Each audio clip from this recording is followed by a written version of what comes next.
How's it going, everybody? It's Pilot Flame, and we are back with another FPL live stream, and it's the deadline-ish stream today here Thursday evening. That is the 2nd of March. And we got a lot to talk about. FA Cup fixtures for round 5 are over. The quarterfinals have been set, and somewhat the semifinals have been set too. We're going to take a look how we did in double game week and blank game week 25. Manchester United are the Carabao Cup champions, so very happy about that. First title in 6 years for Manchester United, so long overdue, I would say. Ten Hag's got them back on the right lane. But just a single game week this week for 26 as we prep for a double, then a blank, then a double after the international break. So a lot of stuff to take in and consider in the upcoming fixtures. Chip strategy, we're going to talk a lot about that. We're going to give a lot of plugs out as well for those looking for more information on that as well. I'm going to try to do my best, and we'll see how we do there as well. We'll take a look at how the team did, as we normally do. We'll see how our predictions went. We'll do our predictions for this week, and we'll try to see if we can go through those a little bit quicker and get right into the meat of it, because cleaning house is the title of the stream.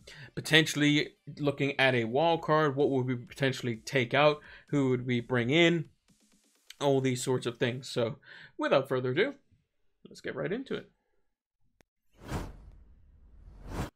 So, okay, looks like my mic is working.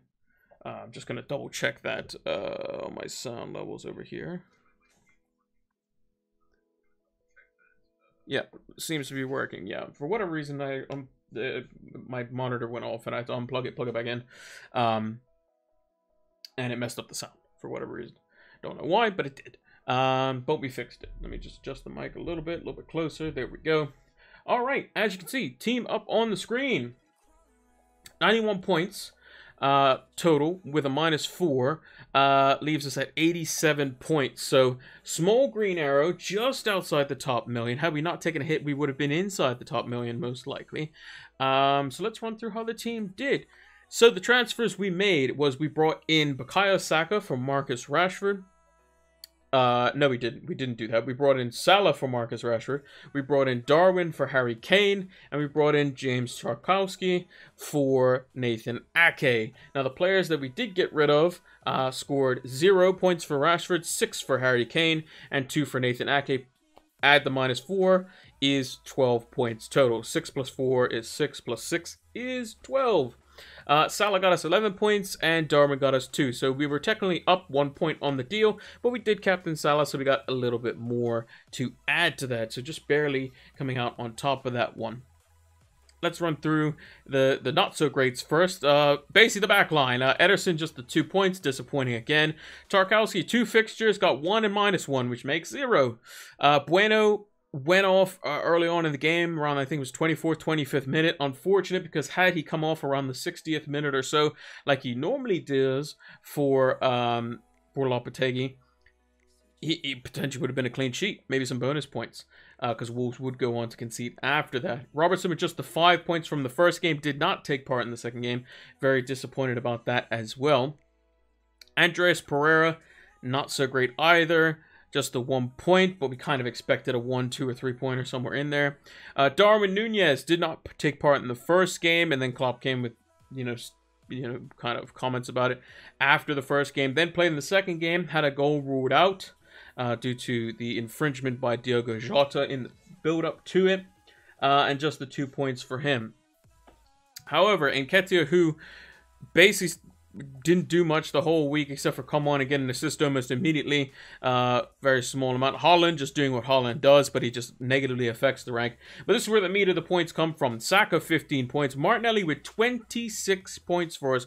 Huge savior there. And then Salah captain with the 11 points. Only 4 points in it between Saka and Salah, so I don't think there was anything wrong there. But the things that killed me this week was basically Odegaard getting the goal in the second game, as well as 2 clean sheets and 2 for Arsenal, which hampered the rank just a bit. But Martinelli, 26 points, was considering selling him, and we did do that, and we got a bit fortunate with that, and then nothing to show on the bench. So overall, happy with a green arrow again, and hopefully we can continue that trend in the next coming game weeks. predictions for this week. Well, we've got our tweet that we always post out after or during and sometimes after our live streams here. Let me just make sure that's a little bit bigger there. Let's make that a little smaller. There we go. If you aren't familiar with how we do predictions on the show, we also post them over on fantasyfootballcommunity.com, so make sure to check that out. I retweeted it earlier, I think it was today or yesterday, can't really remember. But we're in second place in the predictions kind of hierarchy, as it were, for those panelists over there. But basically, if you get the exact score right, so I predicted, let's say, Aston Villa Everton to be a 2-0, I would have gotten 3 points. If I had just predicted a 1-0, I get just the 1 point for the correct result, and anything else is 0 points. So to start us off quite nicely, we got the Fulham Wolves game bang on. We get 3 points for that. 1-1, bang on. Everton Villa, not so much. We predicted a draw, so no points for that one. Leeds Southampton, we predicted a Leeds win 2-0, so we still get the 1 point there, which is good.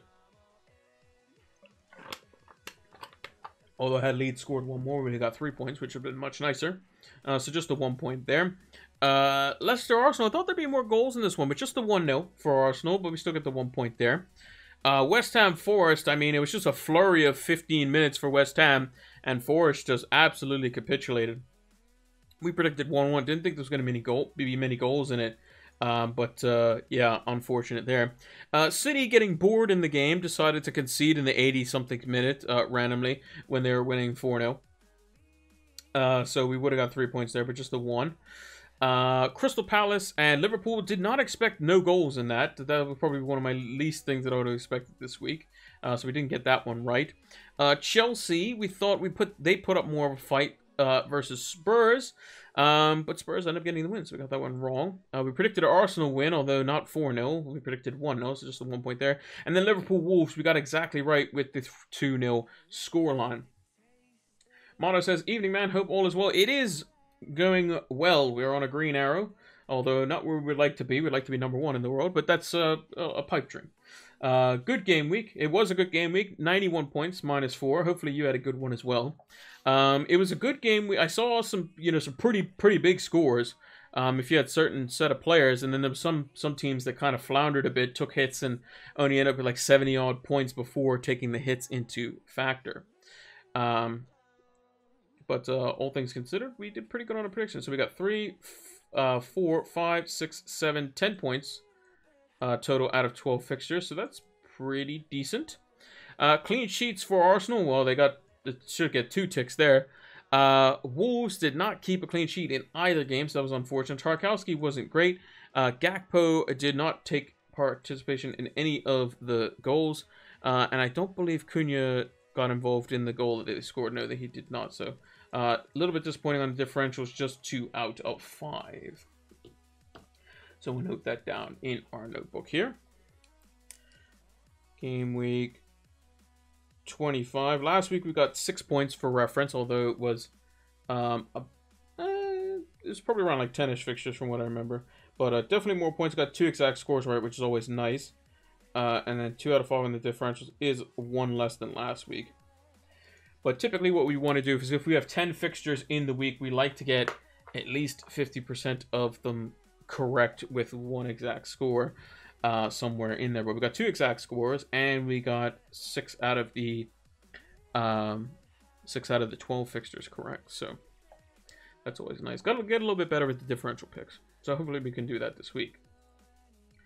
Let's move that out of the way. Flying through this here. And we'll talk about the predictions for this week. I've already written them all out because I knew that we were going to get onto the chip talk and all that sort of stuff, which is going to take probably quite a bit of the section of this stream. Man City, Newcastle, I've gone with 2-1 in favor of Man City. I just think that Man City will haven't been keeping clean sheets no matter whether they're home or away. I think Newcastle will potentially nick 1, but I think City will kind of control the game. They'll probably be up 2-0 and then get bored, and then Newcastle can, score 1.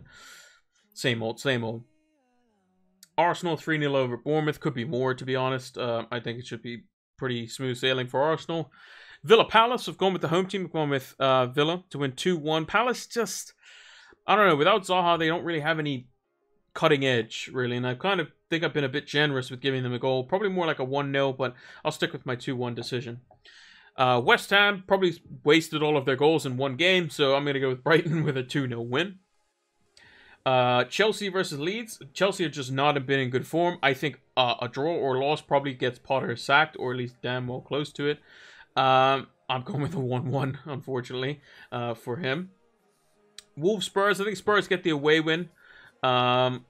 Getting knocked out in the cup probably isn't their most favorite thing to do to Sheffield United. I think Kane had a bit of an illness, and I think he was going to play, but not really. So maybe he's going to come back for this one, and hopefully they can get the win. Wolves are pretty good defensively, though, so although they didn't show it versus Liverpool in that short spell, but I think Spurs will eke it out. Leicester versus Southampton. I've gone with Leicester to win this one. Southampton, I think, are just destined to come 20th, to be honest. I think Leicester will get the win here. Forest Everton.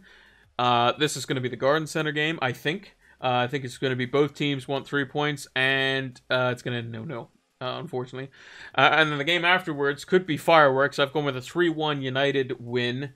And lastly, I think that Brentford will beat Fulham 2-1. Mono says, my game week was the worst. Complete disaster. Took a -12 again 3 Liverpool. Saka and Tarkowski. Took out White and Kane. Got 82 -12. Yeah, that's not ideal, I would say. That's not ideal. So yeah, Tarkowski being a 0-pointer means he was a -4, which is unfortunate. But yeah, I predicted United to win. I just think United are in such good form at the moment.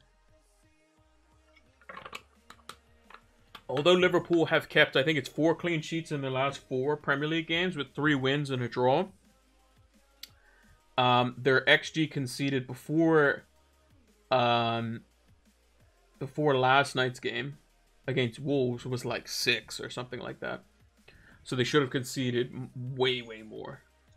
But I guess getting bailed out by Alisson tends to happen a lot. Or just poor finishing. Especially in that Palace game. I mean, how Mateta doesn't come away with a goal in that one, I will never understand. But that's what I've gone with for prediction-wise. Differential picks this week. I've gone with Sanchez and Brighton for clean sheet and goalkeeper picks. I've gone with Rico Henry, 1.5% owned, is a double game weeker. In 27, is a player playing in blank game week 28, is a player that's doubling in 29, and is 4.5 million and only 1.5% owned. Pretty good.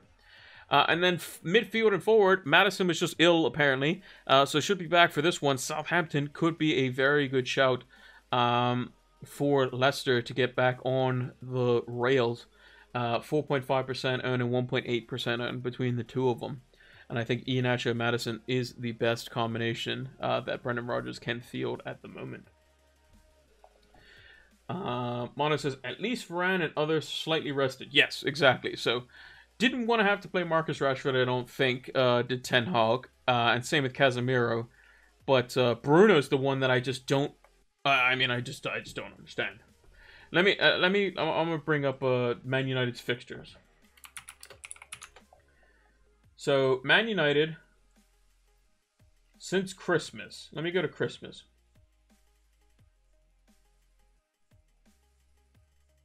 So, Man United played Burnley on the 21st. Forest on the 27th.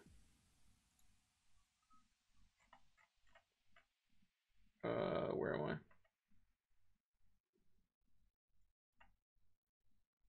Yeah, Forest on the 27th. Wolves on the 31st.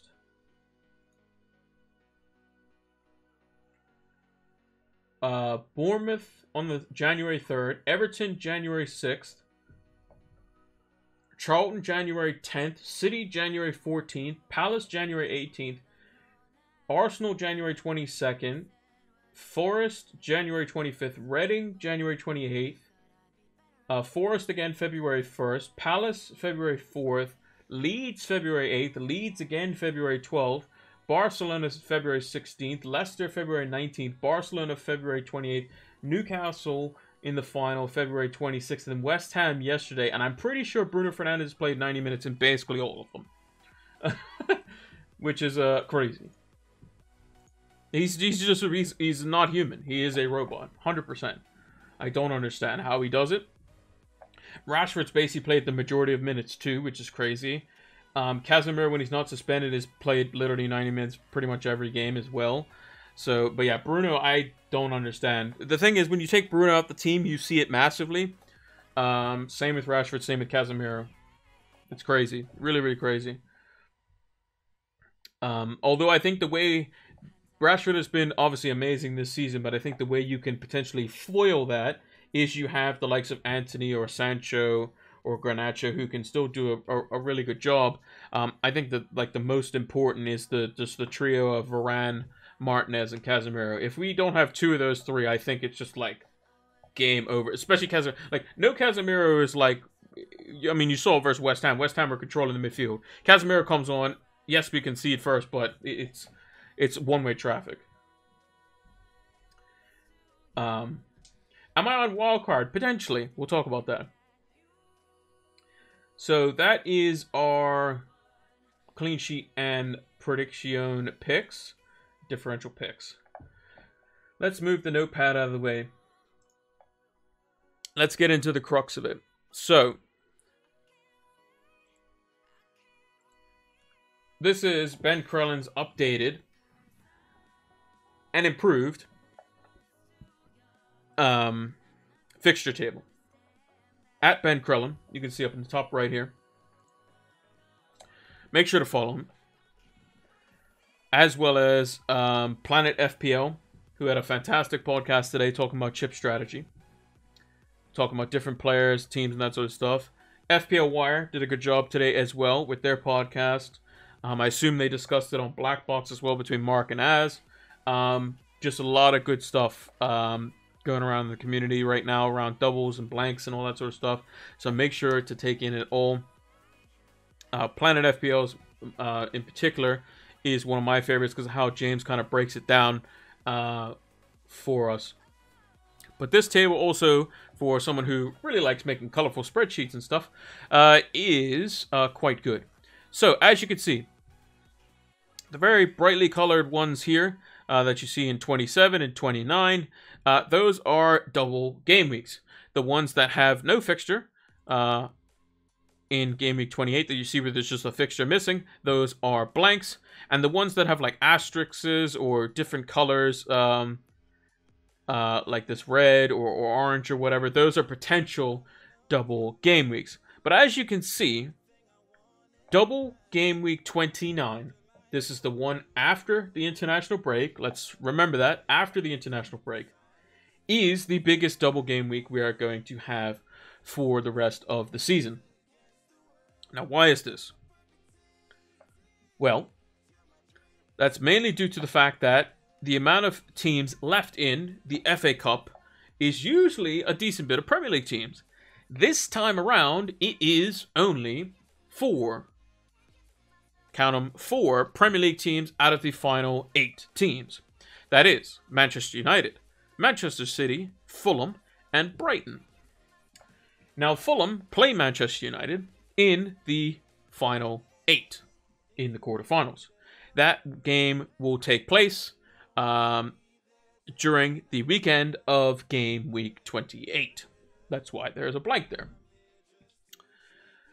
West Ham blank as well because Man City is still in the cup. Brighton blank because they're still in the cup. Fulham are blank because they're still in the cup. Liverpool blank because Fulham is still in the cup. Man United blank, so on and so forth. So basically the fixtures that blank is Man City versus Brighton.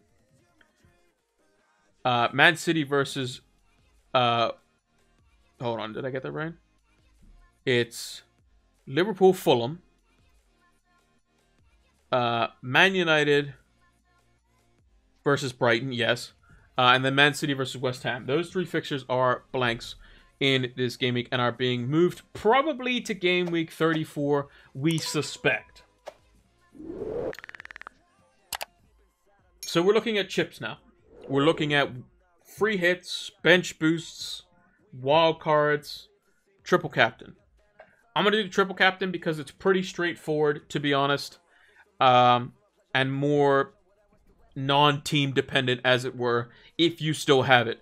Most likely, you probably used it on Haaland earlier on in the season or Rashford in those back-to-back double game weeks. However, if you haven't used it, possibly the best double game week that you could have left is likely to be Manchester City in game week 34 if the West Ham at home fixture that is currently a blank in 28 is moved there because of the rearrangements, and that's just kind of the game week that it goes in.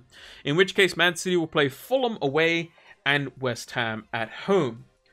Another decent option could be Liverpool in game week 37, where they could potentially play Aston Villa at home and Fulham at home. There's also a likely chance that they could easily play Spurs at home, Fulham at home in game week 34 as well.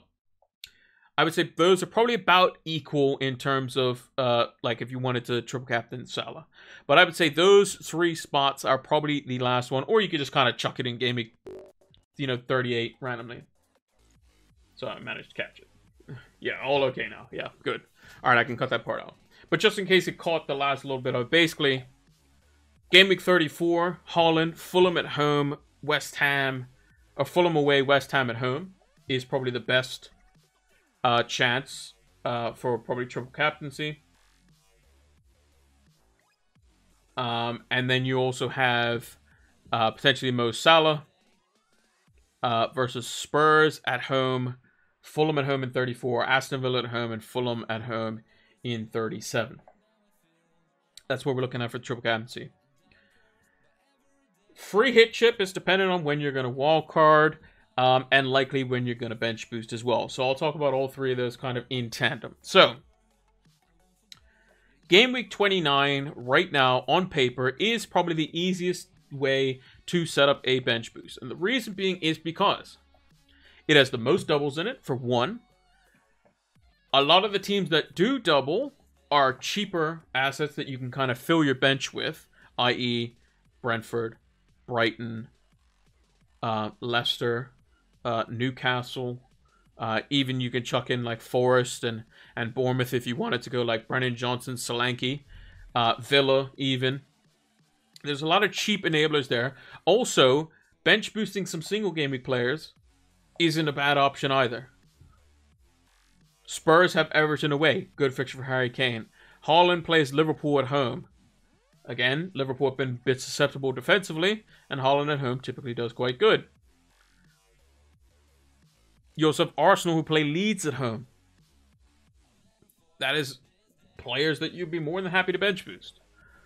And the reason I say that 29 is probably the best place to bench boost is because if you try to make a bench boost team for 34, let's say hypothetically, Manchester United, Man City, and Brighton, assuming that they all go through in the FA Cup, which is very likely, I would say, considering Man United have Fulham at home, which you would expect them to win.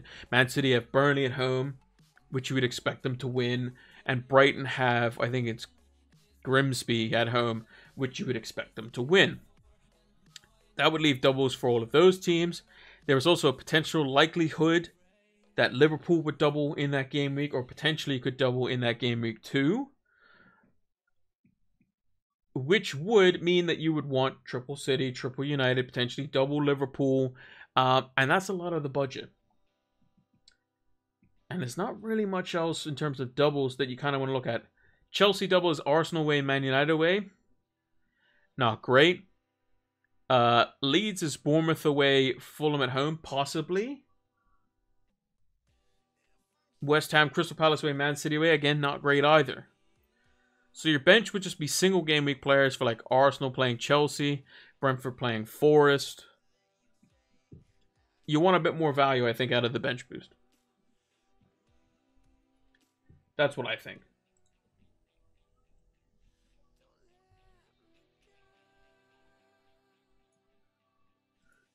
Mono says, I spent a lot of time researching the value of Kane versus Watkins, and the value frees up, allows Madison, Bruno to move in for the double.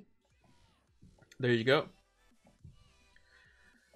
So pretty much what you're looking at is, this is kind of the decision tree, how I see it. If you're not well stocked up for 27, 28, and 29, or at least I would say 2 out of the 3 of those. So like, let's say you can maybe field 8 players in 28, but you don't have like triple Arsenal, or maybe you don't have any Leicester, or you don't have any Chelsea, or maybe you don't have any Newcastle or something like that. Then 28's probably, you probably need to do something about that. 27, do you have any Brighton? Do you have any Brentford? You probably want those. 29, can you get yourself in triple United, who have like a really good double game week there? Can you bring in Brentford players who have a double in 27 and 29? Can you bring in Brighton players who have a great double? Newcastle don't have the worst double in the world. Man United home, West Ham away. Man United will be tricky. West Ham, they should be okay. Leicester, Crystal Palace away, Aston Villa at home. Looks pretty good. Leeds isn't terrible either. Arsenal away, Forest at home. Chelsea's not bad. Aston Villa at home, Liverpool at home.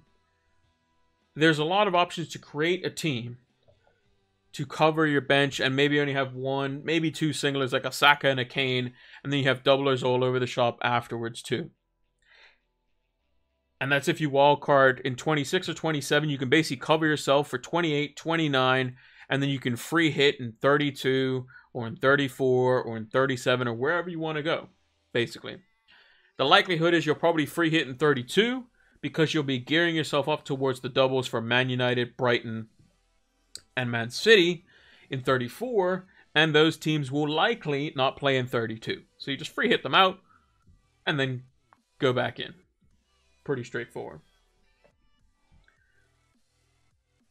What's your take on 2 Arsenal single for bench boost in 29? I mean, if it's like Saka and Martinelli or Saka and Odegaard, I think it's perfectly fine. They play Leeds at home. It's not like it's pretty good. I would even say like Saka Kane's still fine. I think Saka Holland is fine. They'll probably outscore a lot of the doublers anyway because they're just that good. So in my opinion, basically the way you look at it is either wildcard 26, 27 if you have no Brighton and Brentford mainly because you want them for 27. If you have Brighton and Brentford, then maybe you could potentially get away with and you still have like Man United, and all you need to do is maybe get like rid of your Liverpool as an example. You could potentially just free hit in 28.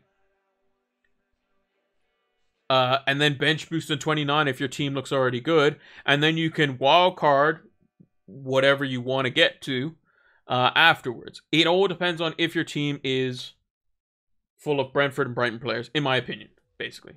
In my opinion. -4 to get Sean for Gabriel. In 29, I mean, that's probably fine. But again, Newcastle away, Brentford at home. I don't think those are clean sheet fixtures-ish. In my opinion. I think Shaw, it could be a decent option. I'll probably go with him, but you never know.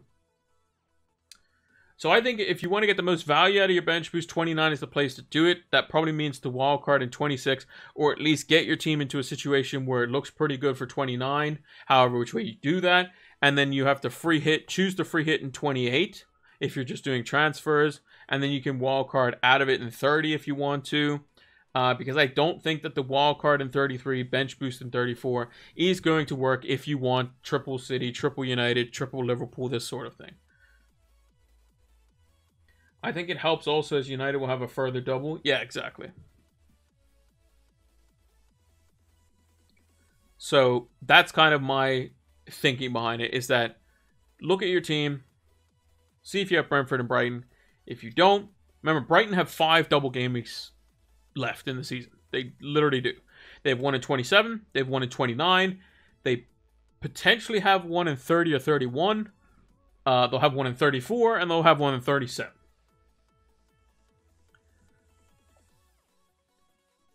But they'll have one. They'll have 5 of them somewhere.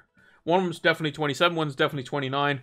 One of them's most likely 34. And one is most likely 37. And it's somewhere in the 30, 31, 35, 36 line where they have a double there too. So I think Triple Brighton is pretty good. I think Brentford with good fixture this week. Fulham without Paulinho is going to be a great fixture. Double, play in the blank, double. Decent fixtures to run afterwards. Decent single in 34. I only think that from 35 onwards is where it gets not great. So that's kind of where you have to think about it. I fit the wild card yesterday anyways. Main differential is James. I'm not really sure about Chelsea.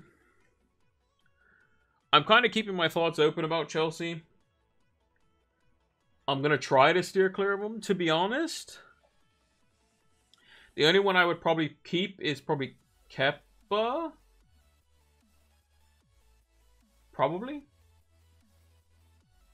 If that's the route you're going to go. But I think Reece James could easily just randomly be rotated because it's Graham Potter.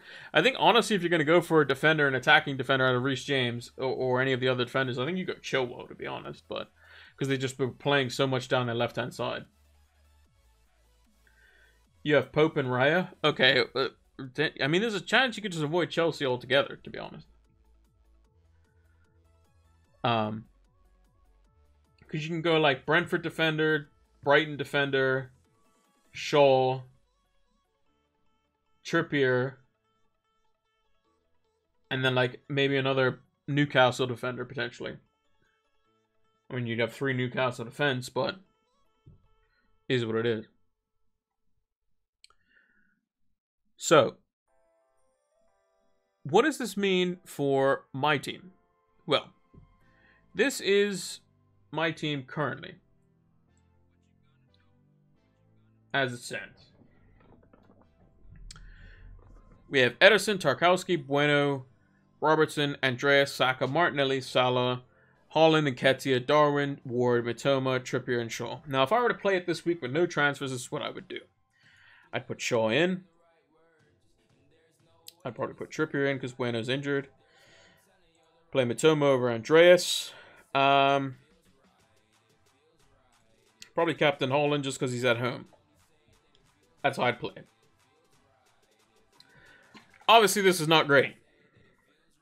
We got Trippier playing versus Man City. We got Nketiah, who potentially has a knock and could be rotated and has been rotated. We have triple Liverpool going up against a Man United team that seems like they can't lose. Andreas Pereira blanks, so he's no longer useful for us. All the 3 Liverpool players blank. I think I mentioned Bueno's injured. And our blank goalkeeper would be Ward.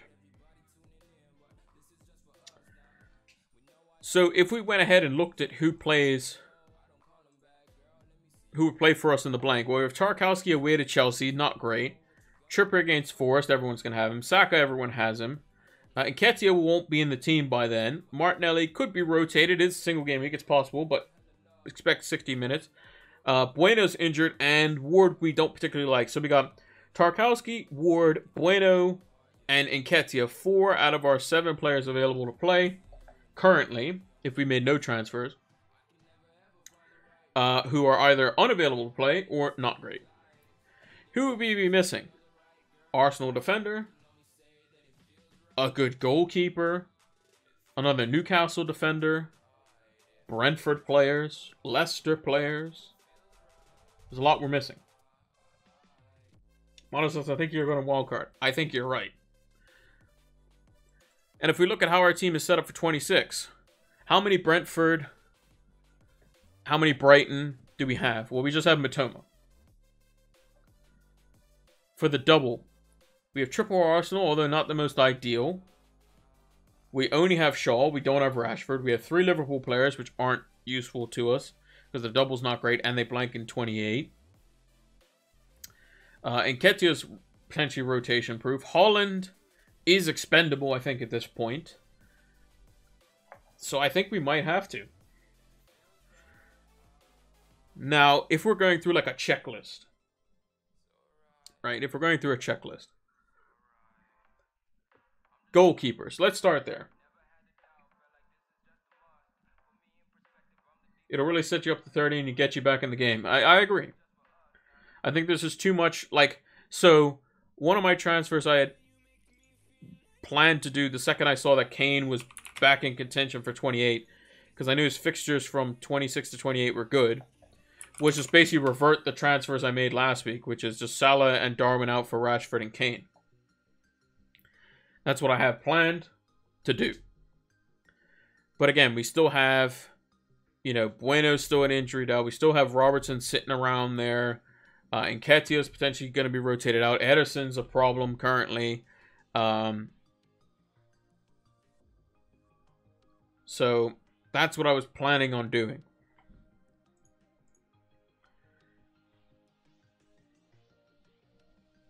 So the problem is that we have no Brentford and Brighton in the coming double. We had no intentions to have Brentford and Brighton coming up in the double, apart from maybe like Tony.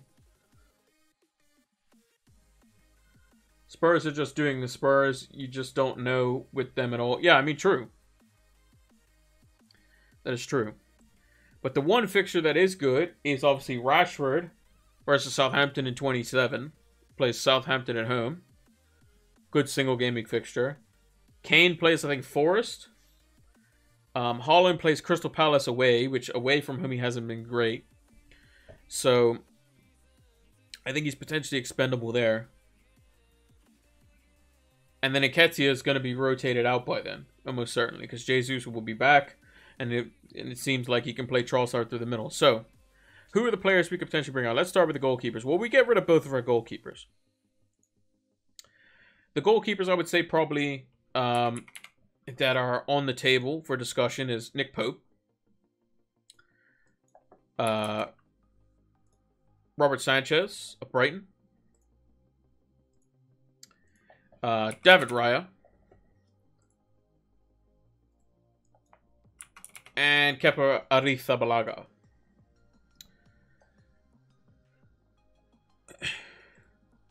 Out of those, I think Raya and Kepa are the highest point scorers since the World Cup. And Raya covers Kepa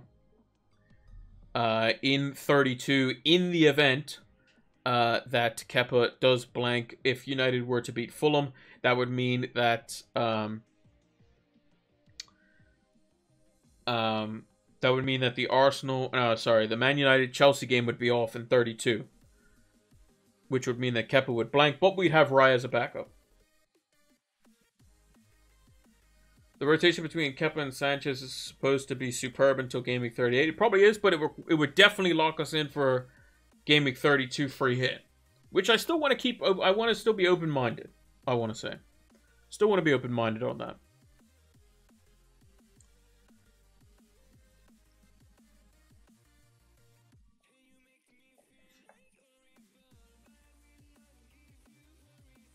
Just put in Raya and Kepa because they're the highest point scorers.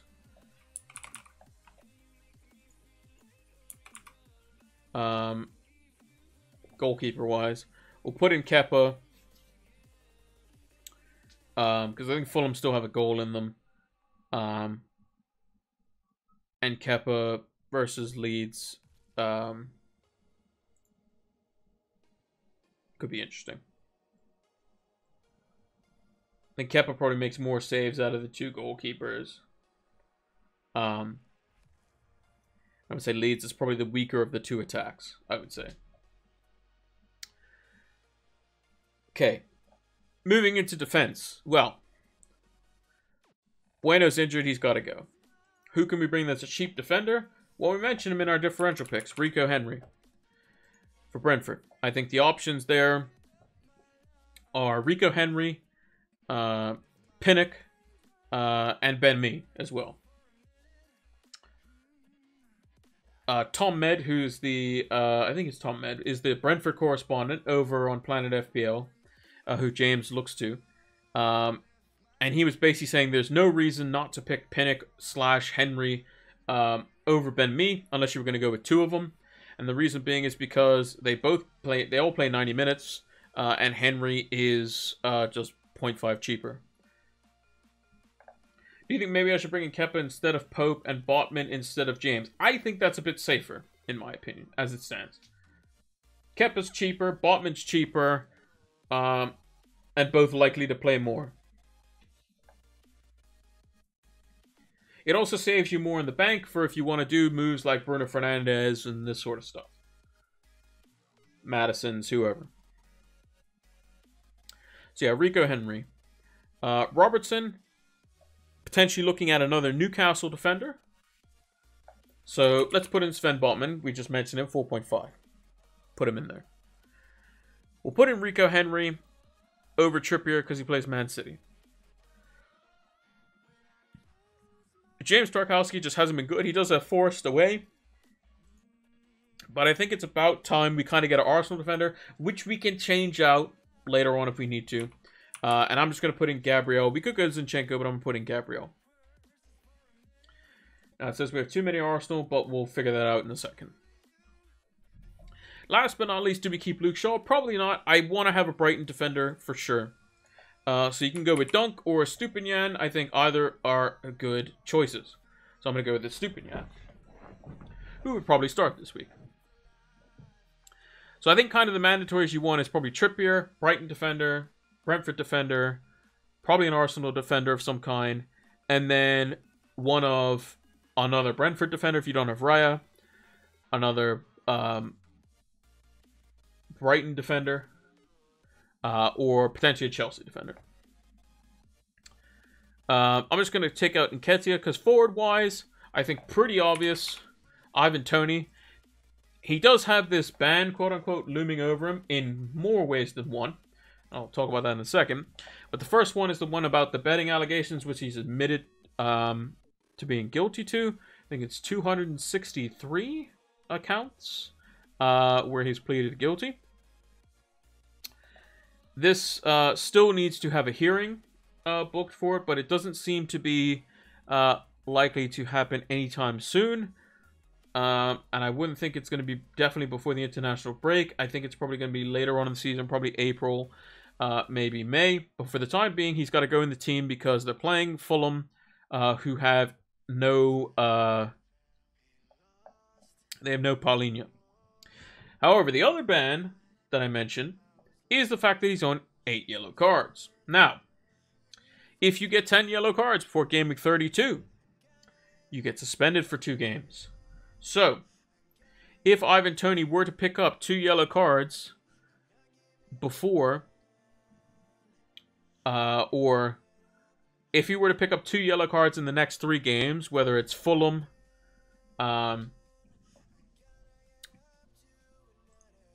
or, I mean, in any of these, what is it, 6 games. So, if he picked up a yellow, let's say, in the Man United game and then it picked up one before, it doesn't matter. You're probably going to get rid of him afterwards anyway in game week 30. But that's kind of the catch. We need him to not get booked. And there's going to be a lot of people captaining him.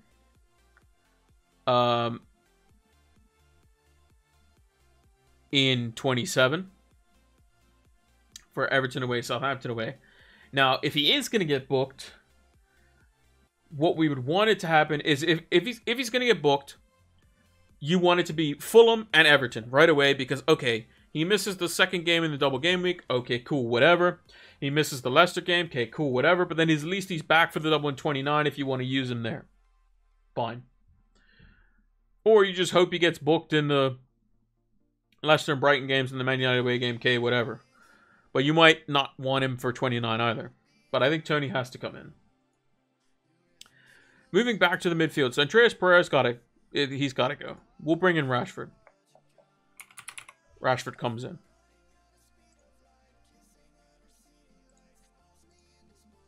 Salah we're definitely going to get rid of.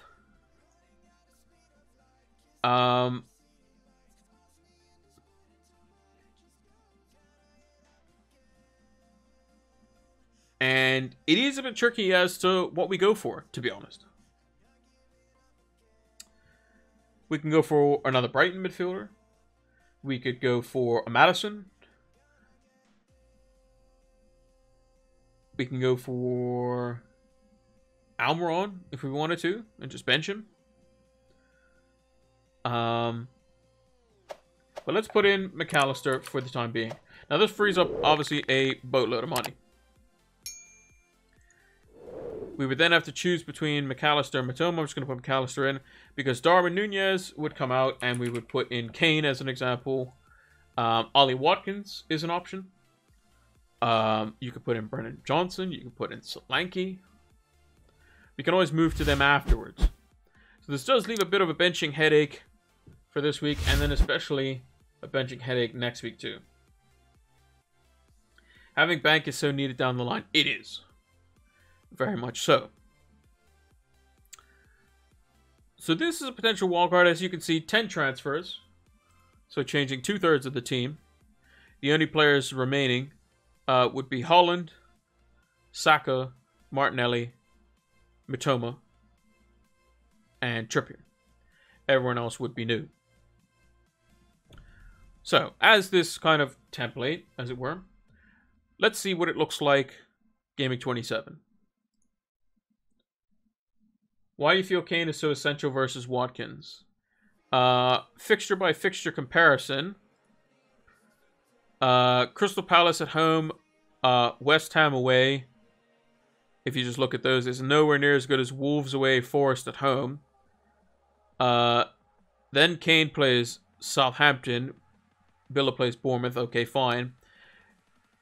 Watkins does have a double, but I planned on getting rid of Kane in the double anyway. So you're looking at Southampton, Forest, Wolves versus Crystal Palace, West Ham, Bournemouth. I think West Ham and Crystal Palace are way stronger than Fulham and Forest. And then Southampton, Bournemouth, I mean, flip a coin, to be honest. That's how I see it.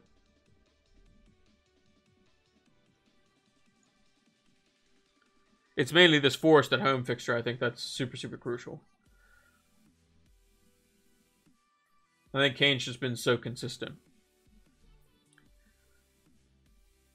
We can always trade him in for Ollie Watkins anyway in the double if we want to. So, Game Week 27. Well, Mitoma's going to come in. Who are we going to put him in for? Well, this is where the benching headache comes in. Got to put him in for like Martinelli. Put in Raya for Kepa because he has a double. And then you're looking at some serious benching headaches. Trippier versus Wolves at home? Or Gabriel versus Fulham away? Tough decision. I potentially like Trippier. But it is a very big bench dilemma. You also have Botman on the bench. Not ideal. This is also potentially a game week, if you wanted to, where you could get rid of Haaland versus Crystal Palace away and then look to bring him back in 30. So Haaland, as an example, we could bring in Watkins. We could bring in Ings. We could bring in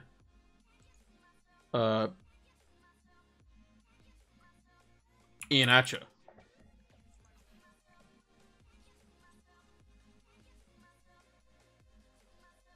I'm more thinking on the value side. I think we can squeeze him in, but it's 4 million more. That's a bench boost week there. It very well... there's a lot of people thinking maybe bench boost 27 is the way to go. Because you're thinking double Arsenal versus Fulham away with no Paulinho. Botman at home to Wolves, and then Kepa versus Leicester? Definitely possible. So if we took out Haaland, we put it, and we just played Martinelli versus Fulham. In this week, we would captain, let's say Tony. We'll just roll with it.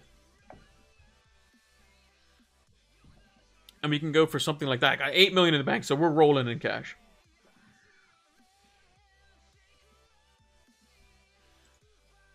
And then in game week 28, Iheanacho comes in, Gabriel comes in. Botman comes in. Let me just put in Rashford so it looks nice. We have 10 players with no transfers. But I think that's fine because we have double Newcastle defense. We have Kane. We have triple Arsenal. We have Tony. And we have Kepa versus Everton. I don't think there's any reason why that would be bad. Think it like Saka for more points, but whatever. Doesn't really matter. And I think you could just literally roll with 10 and roll the transfer.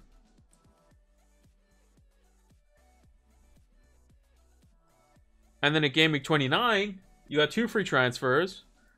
You put in all your Brighton players.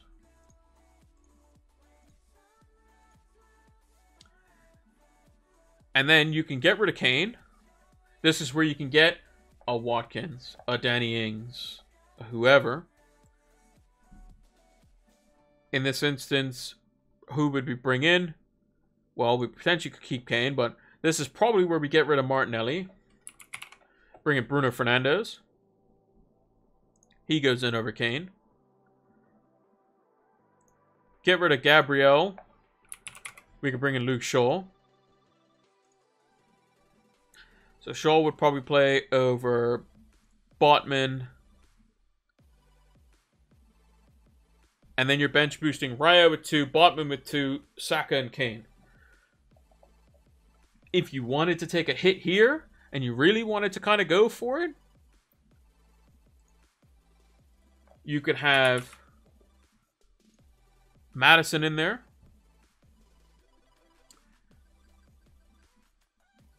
For a -4 for an additional fixture. If you went slightly lighter, so let me go back. Let me just undo.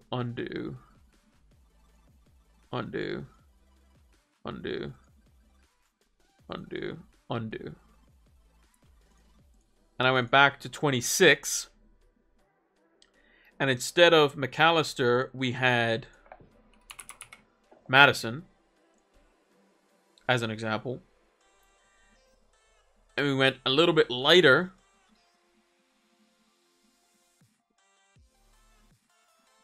Or let's say we didn't have Kane. Let's say we didn't have Kane. Let's say we did have Watkins. Let's go Watkins. Let's go Watkins. Let's start with Watkins here, and we can kind of go down the line. So, Maddison and Watkins, Southampton away, Crystal Palace at home versus Kane and McAllister. I think it's fairly equal there, to be honest. It's just the next week's fixtures where it kind of changes. Team still looks pretty good, though. Game Week 27. Gabriel probably comes in for Maddison, who plays Chelsea, possibly? Or do we still play Maddison? I don't know. Do we play Watkins away to West Ham? Or do we play Gabriel? Or do we play Botman? Maybe we play Botman here. But this would be a situation where we'd be one lighter.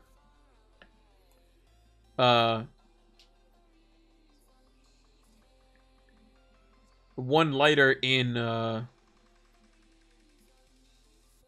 kind of the Brighton territory. We'd have a Estupiñán and Mitoma.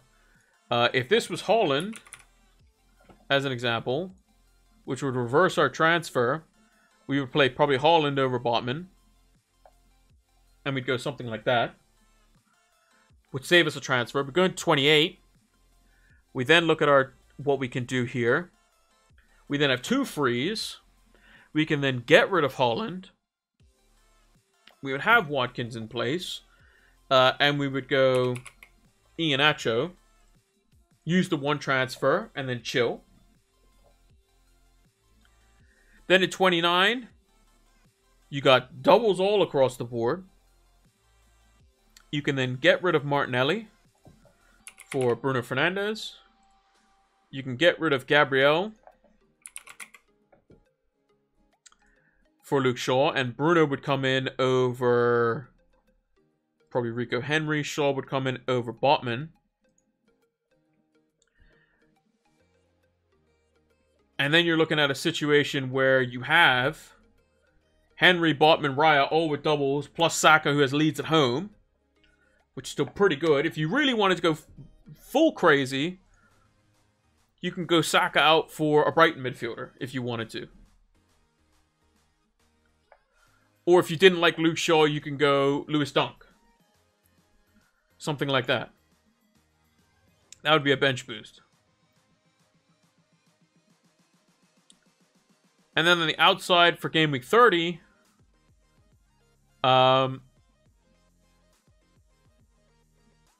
you could get rid of Tony, and then you can go back to the man himself. Saka comes into play versus Liverpool. Newcastle and Brentford play each other. So you probably want to play... Probably play one of Trippier, one of Estupiñán.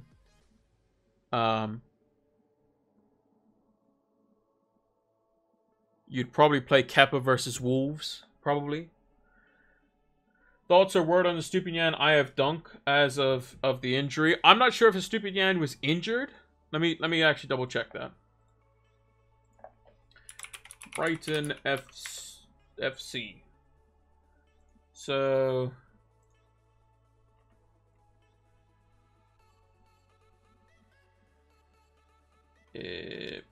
that's not the game.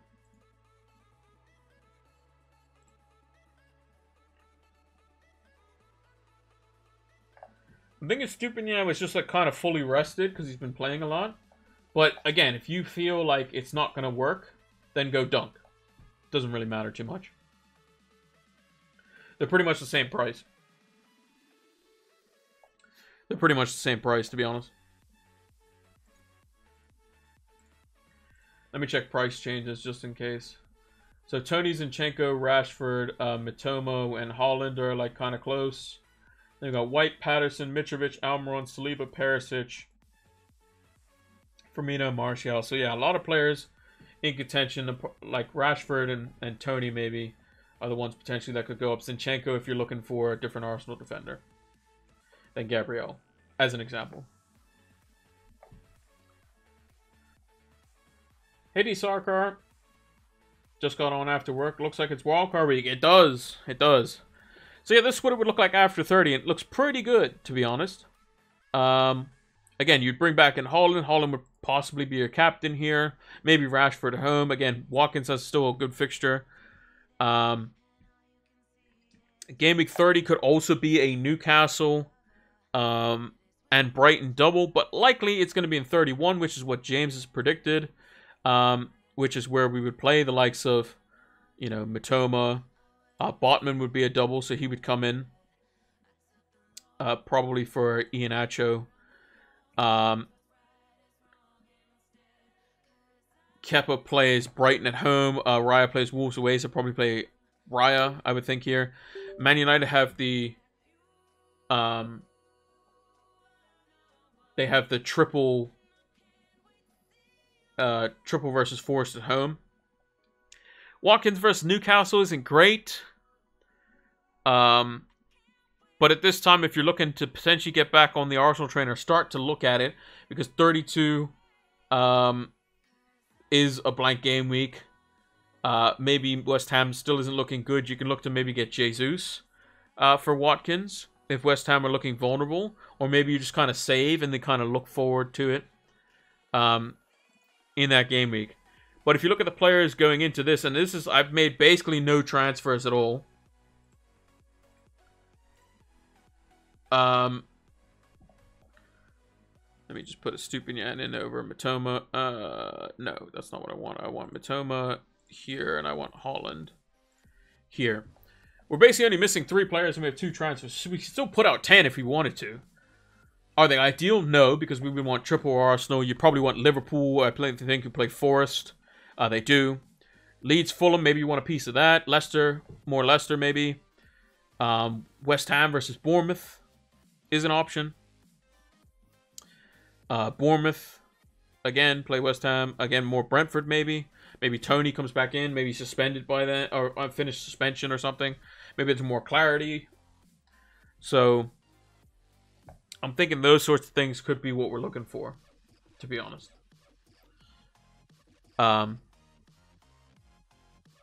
But you could easily just this game week use one of your transfers to bring in another City player as an example. So like Madison's fixtures, 32, 33, 34, 35 are pretty good. But maybe this is where you bring in like a Diaz or somebody like that you're looking for, because you kind of just burn the transfer if he's looking like the kind of the one to go for. So you go for Diaz, free hit 32 to kind of sort things out, and then 33. You can probably hold off on your transfers, and then going into 34, you got City, United, Brighton, all with doubles in there. Fulham has a double as well. Liverpool have a double, so maybe you want to go Salah. Maybe just free hit this week. But yeah, City with the double. Again, United's double looks better than Liverpool's, to be honest. But maybe this is where you jump completely off Arsenal. Again, there's many different things that you can kind of do, and you kind of navigate it, to be honest. Like Liverpool's fixtures, as an example, is one that we might have to keep an eye on, because from game week 31 onwards, they have Leeds, then Forest, which are pretty good fixtures. West Ham away is not great, but then the double. Probably a double in 37, maybe 2. The week after a free hit, do you get 2 free transfers? No. Anytime you use a chip, you have 1 free transfer the following week.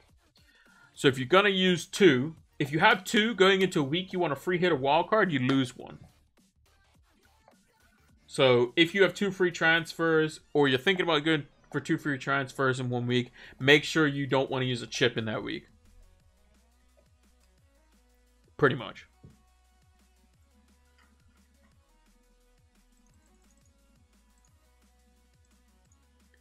So yeah, this wild card in particular is one that could be pretty flexible.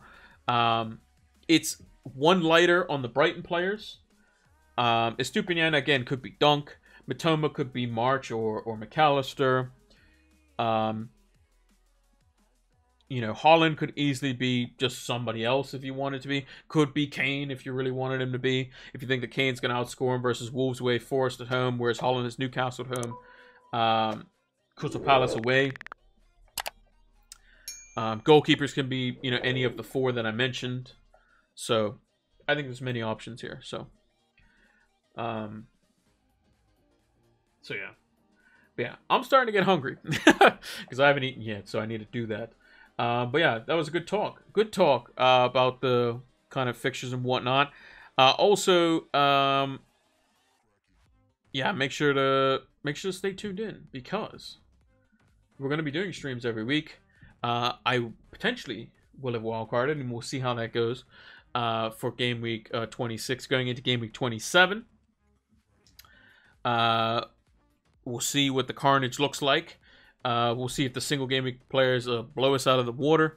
We'll see how that goes. But I think there's a lot of different ways you can kind of slice it.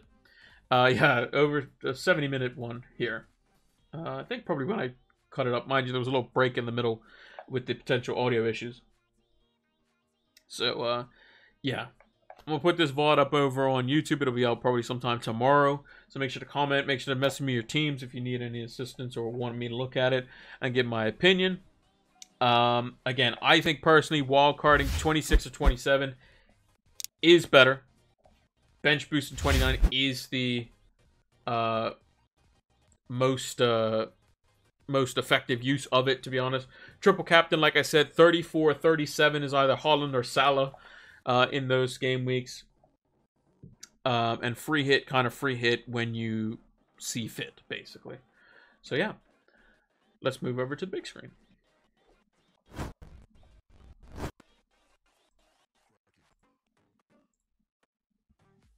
And for some reason the audio broke again, so not sure why it did that. But we can cut that too. So yeah, thank you all for watching. Make sure to like, favorite, comment, subscribe, all that good stuff. Make sure to check out the vlog if you missed any bits over on YouTube. It'll be out tomorrow, being Friday the 3rd of March. Make sure to pay attention to Fantasy Football Scouts team news. and all the different stuff like that. Make sure to go listen to Planet FPL's pod that they did today. It's fantastic. Check Black Box, all that stuff. The resources are fantastic. Make sure you're the most informed before you make your chip decisions. And as James says on Planet FPL, play it your way. Thank you all for watching, and until the next one, take care.